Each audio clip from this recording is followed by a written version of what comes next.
Okay, children, guys, mums and dads, my children, grandchildren, godchildren, everybody who is going to listen to this story, I understand it's better to have some sort of advertisement of what's in the video. Well, I've already got the contents written up, so rather than put it into my own words, it'll be quicker for me to read what I've already typed up prior to this having to say what's in the book.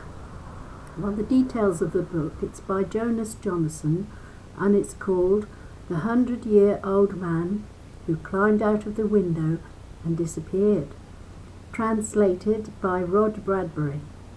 The contents are: where he disappeared, 7, acknowledgements, biographical note, international praise, there's a lot of that, interview with the author, there's reading group discussions and questions, which obviously I'll avoid reading out because it'll tell you what's in the book. And the main point that stands out from all the comments are: things are what they are, and whatever will be, will be. And then there's the acknowledgements, and the author, who I told you his name earlier, Jonas Jonasson, he's a Swede. He gave an extra thank you to Mickey, Lisa, Rickson, Maud, and Uncle Hans Jonas. And then there's a biographical note. He was born in 1961 in the small town of Vasjo in Sweden. After language studies at the University of Gothenburg, he became a journalist, working first for the regional newspaper Smålandsposten and then for Expressen. Some years later, he started the successful consulting and television production company called OTW. After more than 20 years working in media, television and newspapers, he was completely exhausted and decided to sell everything, including his shares in the company, and move abroad. He left the village of Ponte-Tresa, in Switzerland. It's called Ponte-Tresa, where he lived for 3 years with his family. During this time, he finished the novel he'd been writing for the last few years, and this is the title once more: The 100-Year-Old Man Who Climbed Out of the Window and Disappeared. Today he lives in the countryside on the island of Gotland in Sweden with his son, cats and chickens. And the international praise: this was the 100-Year-Old Man, first rate, Der Spiegel, Germany, a mixture of road movie and picaresque novel in modern packaging. A great pleasure to read, said NDR Culture, Germany. Completely crazy. An incredibly funny story. Aftonbladet, Sweden. It's a story that twists and turns every action and word. The language is ingenious and surprisingly different. Nerikia Allenhanda, Sweden. The new international phenomenon overflowing with humor. El Mundo, Spain. Swedish black comic novel that reads like a road trip with Forrest Gump at the wheel, said NULNL, Netherlands. Dynamite comedy, Le Figaro, France. Hilarious, a publishing phenomenon, Corriere della Sera, Italy. Incredibly charming, told with a cheery simplicity, Dagbladet, Norway. Hilarious, a celebration of absurd humour, Helsingin Sanomat, Finland. Bestseller joins the Nordic invasion of Britain. Hesperus Press is likely to show its bigger rivals how wrong they were to turn it down. The Observer did, UK. 393, I'll read parts of this but not all of it. The interview with the author. How did you come up with the idea of making the main character of your book a 100-year-old man who goes on the run around Sweden? Reply. The story was among at least 20 others in my head. I started because of the book's title. I immediately fell in love with it once I had invented it. I said to myself that I wanted to read a book with such a title. I only had to write it first.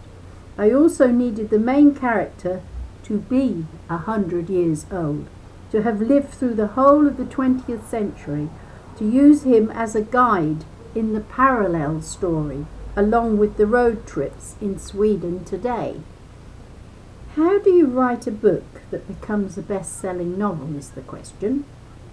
And he said, I'm sure there are as many ways as there are best-selling novels. My way was to write a feel-good novel. They say that laughter prolongs one's life. Imagine if I'd prolonged someone's life. Are you just as funny in everyday life? You have to be, because it's a hilarious story, is the question. And he said, I think it was Mark Twain who said something like this. To read an interesting book and then to meet the author in question, I don't think I'll meet him, is like first having a great goose liver pate, only to afterwards meet the goose. I'm sorry, Mr. Twain, if I've remembered this quote incorrectly. The question, how do you foresee yourself as 100-year-old man? Reply, I hope that by then I will have Alan Carlson's carefree attitude. But unlike Alan, I hope that I am still interested in political and social issues. Maybe I'll go on tours to schools or colleges to make teenagers understand that life is an adventure, very much worth living, and that they ain't seen nothing yet. Question. What would you do if you were 100 and had a chance to climb out of the window and disappear? What kind of adventure would you like to experience? Well, I've got a neighbour, Millie, who's going to be 101 this 18th of August. Isn't that amazing? And she had a marvellous 100th birthday, but she can still walk about up and down, cook for herself, clean, do the washing. She's amazing.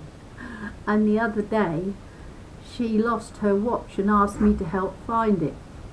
I had to tip out the recycling bin and it wasn't in there.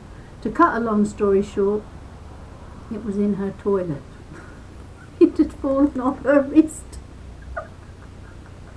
Anyway, I think I've already climbed out of the window a few times in my life. To me, climbing out would actually maybe be to stay where I am now with my son, the poultry house, the cat, to go to the village sauna each Saturday afternoon, to sit there among grumpy old men, just to be updated about what's happening in the neighbourhood. But I think a lot of people really should consider the possibility of climbing out of their window. My perspective is that we live only once. I cannot be sure, but that is what I believe. I think that if you once asked yourself, should I? Then the answer should be yes. Otherwise, how would you ever get to know that you shouldn't? Alright, this is the end of the advert for the whole of the book, but I'm going to have to take time and record them one by one. I mean, some are long, some are short, but this is basically what it's all about. So I'll try and, with my lack of technical knowledge, add this to the existing videos and the ongoing videos. I've done a few and I've made some mistakes and I can't edit, so they're just out there. Anyway, I'll do my best to let you enjoy this book, especially those who can't read or can't see. I think you'll enjoy it. I've got a blind neighbour, so I think it's wonderful to read books to people, and my kids and grandkids and godkids and everybody else. So anyway, if you find it, I hope you enjoy it. It's not my work, it's this lovely man called Jonas Jonasson. Well, whatever. He's from Sweden. Alright, God bless, and bye-bye for now. Bye-bye, children. Nana Janet here, saying goodbye.